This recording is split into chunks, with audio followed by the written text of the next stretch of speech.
ചാരു എന്റെ പെങ്ങളുടെ മകൾ.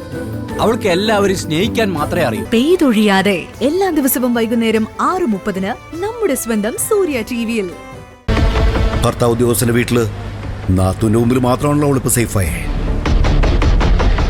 അംഗവിനെയും കിടക്കുന്നല്ലേ ഉള്ളൂ. നീ കാത്തിരുന്ന് കേട്ടോ, യുദ്ധപരിണാമം 18-ാം ദിവസം എന്തായിരിക്കുന്നു.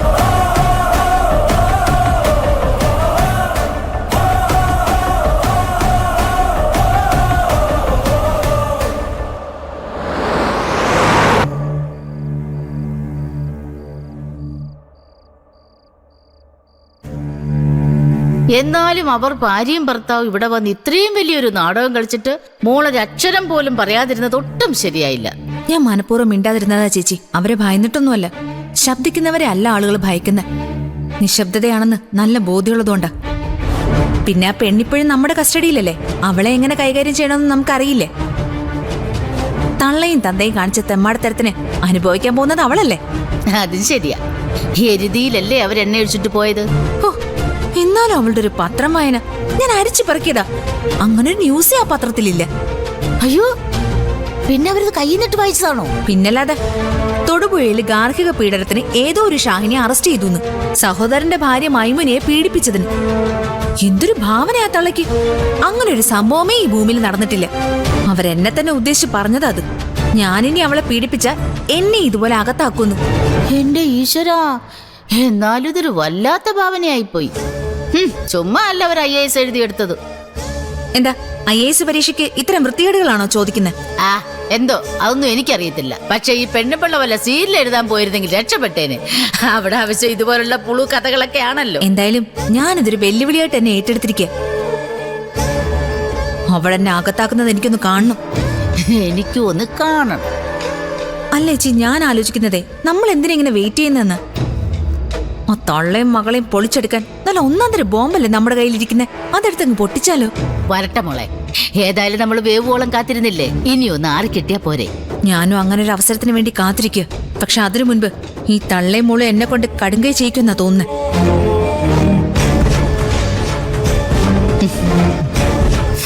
ആ കൊച്ചൊന്ന് പുറത്തു വന്നിരുന്നെങ്കിൽ അതിനെ പൊക്കി എടുത്തോണ്ട് പോയി NDP നടത്താമായിരുന്നു. NDP അല്ല ചേച്ചി, DNA ടെസ്റ്റ്. എന്ത് കുന്തമാണെങ്കിലും കൊള്ളാം. ആ ടെസ്റ്റ് നടത്തിയാൽ ആ കൊച്ചിന്റെ അച്ഛനാരാ കൊച്ചച്ഛനാരാണെന്ന് തിരിച്ചറിയാലോ. അതൊന്നും അത്ര എളുപ്പമുള്ള കാര്യമല്ല ചേച്ചി. അതല്ല, ആ ദിനേശന്റെ ലാബിൽ കൊണ്ട് യൂറിൻ കൊടുത്താ പോരെ? പോരാ. ഓ, ബ്ലഡ് ആയിരിക്കുമല്ലേ. എന്റെ ചേച്ചി ഇങ്ങനെ വിവരക്കേട് പറഞ്ഞുകൊണ്ടിരിക്കാതെ. ഇതങ്ങനെ ഷുഗർ നോക്കുന്നത് പോലെ ബ്ലഡ് കുത്തിയെടുത്ത് നടത്താവുന്ന ടെസ്റ്റ് അല്ല. അതിന് പോലീസിന്റെയും കോടതിയുടെയും ഒക്കെ പെർമിഷൻ വേണം. അത് കിട്ടിയാൽ തന്നെ പിന്നെയുണ്ട് കടമ്പകള്. അതെന്തുവാ? ആരെയും പിടിച്ചു കെട്ടിക്കൊണ്ടുപോയി ടെസ്റ്റ് നടത്താനൊന്നും നിയമം അനുവദിക്കില്ല. ഇരു കൂട്ടരും സ്വമനസാൽ തയ്യാറായാൽ മാത്രമേ ടെസ്റ്റ് നടത്തൂ. അയ്യോ, അപ്പൊ പിന്നെ നമ്മൾ എന്ത് ചെയ്യും? വേറെ വല്ല വഴി നോക്കണം. എന്ത് വഴി? പൂജയും ആ ഷാനും തമ്മിലുള്ള ബന്ധം വ്യക്തമാക്കുന്ന എന്തെങ്കിലും സ്ട്രോങ് എവിഡൻസ് കിട്ടണം. എന്നുവെച്ചാ? മനസ്സിലായില്ലേ? ശക്തമായ തെളിവ് കിട്ടണം. മുത്തശ്ശിക്ക് പോലും എതിർക്കാൻ പറ്റാത്ത തെളിവ്. അതെന്താണെന്ന് നമ്മൾ കണ്ടുപിടിക്കണം. ഈ ദൈവത്തിന്റെ വിരലടയാളം എന്നൊക്കെ കേട്ടിട്ടില്ലേ? അതുപോലെ ഒന്ന് ഉണ്ടാവും. അതുപോലെ ഒന്ന് ഈ ഭൂമിയിൽ എവിടെയെങ്കിലും ഉണ്ടാവും. അത് കണ്ടുപിടിക്കാൻ പറ്റിയ നമ്മൾ രക്ഷപ്പെട്ടു.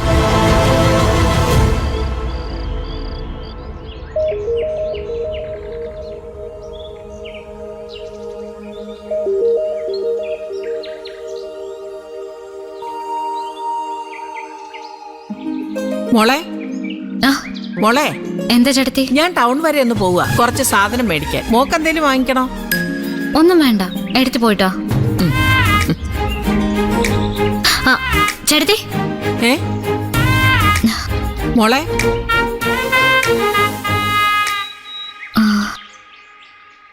എനിക്ക് ചെറിയൊരു മോഹം. മോള് പറഞ്ഞു. ആകാശത്തിന് ചോട്ടിലുള്ള എന്ത് കാര്യവും ഈ ക്ലാരമെടുത്ത് സാധിച്ചു തരും. വരുന്ന വഴിക്ക് പത്തിയൂർക്കവലയില് ഒരു നാരായണേട്ടന്റെ കടയുണ്ട്. അവിടെ വെണ്ണയൊക്കെ ഇട്ട നല്ല ലസ്സി കിട്ടും. ഒരെണ്ണം പാഴ്സലാക്കി കൊണ്ടുവരാമോ? അയ്യോ, പിന്നെന്താ. പിന്നെ ഇവിടെ ആരും അറിയരുത് കേട്ടോ. പുറത്തുനിന്നുള്ള ഭക്ഷണമൊന്നും കഴിക്കാൻ പാടില്ലെന്നാ മുത്തശ്ശി പറഞ്ഞിരിക്കുന്നത്. ശരിയാക്കി തരാടി. അത് പിന്നെ എനിക്കറിയത്തില്ലേ.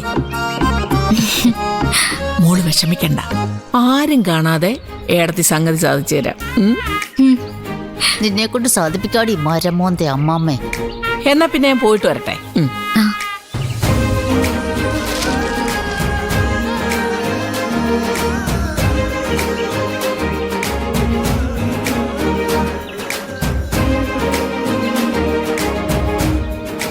അതെ, അവിടെ നിന്നേ. എങ്ങോട്ടായി സഞ്ജീവ് ബാഗും ഒക്കെ ആയിട്ട്? നാട് വിട്ട് പോവാണോ? അങ്ങനെ അങ്ങ് ഗോമതി സന്തോഷിക്കണ്ട. ഇയാളുടെ പുക കണ്ടിട്ടേ ഞാൻ ഇവിടുന്ന് പോകൂ. ഗോമതിയുടെ കട്ടിലിന് ചുറ്റുവേ ഞാൻ കൂടോത്രം കുഴിച്ചിട്ടിരിക്കുക. 41 ദിവസത്തിനകം താൻ തല പൊട്ടിത്തെറിച്ച് അന്തരിക്കും. സൂക്ഷിച്ച ഗോമതിക്ക് കൊള്ളാം.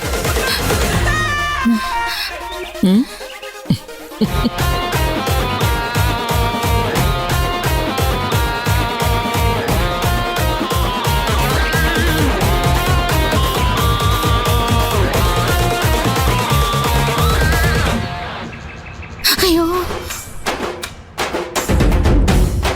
ഈശ്വര, ഇവരിത് എവിടെയാ കൊണ്ട് കുഴിച്ചിട്ടിരിക്കുന്നേ? ഇവിടുന്ന് കാണുന്നുമില്ലല്ലോ. അയ്യോ, ഇനി തലണിക്കാത്തങ്ങാനും ആണോ? 4 മൂലയ്ക്കൊന്നല്ലേ പറഞ്ഞത്? ഇനി ചിലപ്പോ പേടിപ്പിക്കാൻ വേണ്ടി പറഞ്ഞായിരിക്കോ? ഇനിയിപ്പോ വീടിന്റെ ചുറ്റുവങ്ങാനും ആണോ കുടിച്ചിട്ടിരിക്കുന്നേ? ചേച്ചി, മോളെ എന്താ ചേച്ചി? കൂടോത്രം മോളെ, കൂടോത്രം. കൂടോത്രം എവിടെ? എന്റെ കട്ടിന് ചുറ്റും പെണ്ണുമ്പിള്ള കുടിച്ചിട്ടിരിക്കുക. 41 ദിവസത്തിനാവും എന്റെ തല പൊട്ടിത്തെറിച്ച് ചാകുമെന്ന്. ഇന്ന് ആര് പറഞ്ഞു? അവര് തന്നെ എന്നോട് പറഞ്ഞതാ. ചുമ്മാ പേടിപ്പിക്കാൻ പറഞ്ഞതായിരിക്കും ചേച്ചി. പേടിപ്പിക്കാൻ വേറെന്തെല്ലാം പറയാം. അയ്യോ, ഇതിന്റെ പിന്നിൽ വേറെന്തോ ഉണ്ട്. കൂടോത്രം ചെയ്തെങ്കിൽ അതിവിടെ കാണണ്ടേ? അവര് വെറുതെ പറ്റിച്ചതാ. അവിടെ നിൽക്കുമ്പോളെ നിക്കവിടെ. കാണാത്ത തരത്തിലും ചെയ്യാലോ. ഈ തിരസ്കരണി പോലെ അജ്ഞാതമായി ചെയ്യാൻ കഴിയാവുന്ന എന്തെങ്കിലും പരിപാടി ആണെങ്കിലോ? അങ്ങനെയാണെങ്കിൽ അവര് ചെയ്തു വെച്ചിട്ട് അത് പറയോ? രഹസ്യക്ക് വെക്കല്ലേ ഉള്ളൂ. 41 ദിവസത്തിനകം ചേച്ചി മരിച്ചു പോയിട്ട് അവർക്ക് സന്തോഷിച്ചാ പോരെ? മോളെ, പിന്നെ ഞാനെന്ത് പറയാനാ? എന്റെ ചേച്ചി, കാണാൻ വയ്യാത്ത കൂടോത്രമൊന്നും ഇന്ന് വരെ ആരും കണ്ടുപിടിച്ചിട്ടില്ല. അപ്പൊ പിന്നെ തിരസ്കരണിയോ? അതൊക്കെ സിനിമയിലും നാടകത്തിലൊക്കെ ഉള്ളൂ. ആണോ? പിന്നല്ലാതെ. ചേച്ചി ധൈര്യമായിട്ടിരിക്കെ. ചേച്ചി അങ്ങനെയൊന്നും ആർക്കും കൊല്ലാൻ പറ്റില്ല. അതെനിക്കറിയാം, എന്നാലും ഒരു ചെറിയ പേടി. ചേച്ചി, അയ്യോ മോളെ, ഞാനൊരു കാര്യം പറയാൻ മറന്നുപോയി. ആ ക്ലാരമ്മ പുറത്തു പോയിരിക്കുന്ന എന്തിനാണെന്ന് മോൾക്കറിയാമോ? ഇല്ല. പൂജയ്ക്ക് ലിസി വാങ്ങിക്കാൻ. ലിസിയോ? ആ, ഈ മൂരുമ്പഴത്തിൽ പഞ്ചാരയൊക്കെ കലക്കി ഉണ്ടാക്കുന്നൊരു സാമാനമില്ലേ, അത് വാങ്ങിക്കാൻ പോയിരിക്കുക. അത് ലിസിയല്ലേ ചേച്ചി? ലെസിയാ. എന്ത് കുന്തമാണെങ്കിലും ശരി, അത് വാങ്ങാൻ പോയതാ. ഒരു കാരണവശാലും മുത്തശ്ശി ഇത് അറിയാൻ പാടില്ലെന്ന് ആ പെണ്ണ് പറയുന്നതിന്റെ ചെവികൊട്ട് ഞാൻ കേട്ടതാ. ഇത് നമുക്ക് ഒത്തുകിട്ടിയ ഒരു അവസരമാണ് മോളെ. ആ പെണ്ണുപിള്ള നമുക്ക് ഇവിടുന്ന് കെട്ടുകെട്ടിക്കണം. ഈ വിവരം മോളുടെ മുത്തശ്ശി അറിയുമ്പോ അമ്മ തന്നെ അവരെ അടിച്ചു പുറത്താക്കിക്കോളൂ. മോളെ, ഇപ്പൊ തന്നെ ഒന്ന് മുത്തശ്ശിയോട് പറ. ഇപ്പൊ വേണ്ടേച്ചി. അവര് ലസ്സി വാങ്ങിച്ചോണ്ട് വരട്ടെ. നമുക്ക് കയ്യോടെ പൊക്കാം. നേരില് കണ്ടാലേ മുത്തശ്ശി വിശ്വസിക്കൂ. ആ, അതും ശരിയാ. അത് മതി. ഇതോടെ ആ മാക്രി അമ്മാമ്മയുടെ കട്ടയും പടവും മടക്കണം. എന്റെ പുക കണ്ടിട്ടേ അടങ്ങുന്നല്ലേ അവള് പറഞ്ഞത്. അവളുടെ പുക എനിക്കൊന്ന് കാണണം. എടി ക്ലാരമ്മേ അലവലാതി, നീ ഇങ്ങോട്ടൊന്ന് വാടി. തീർന്നടി, നിന്റെ കച്ചവടം ഇന്നോടെ തീർന്നു.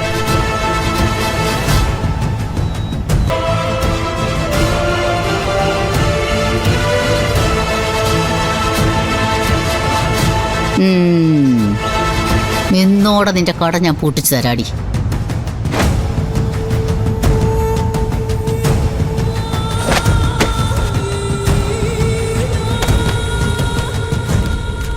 മോളെ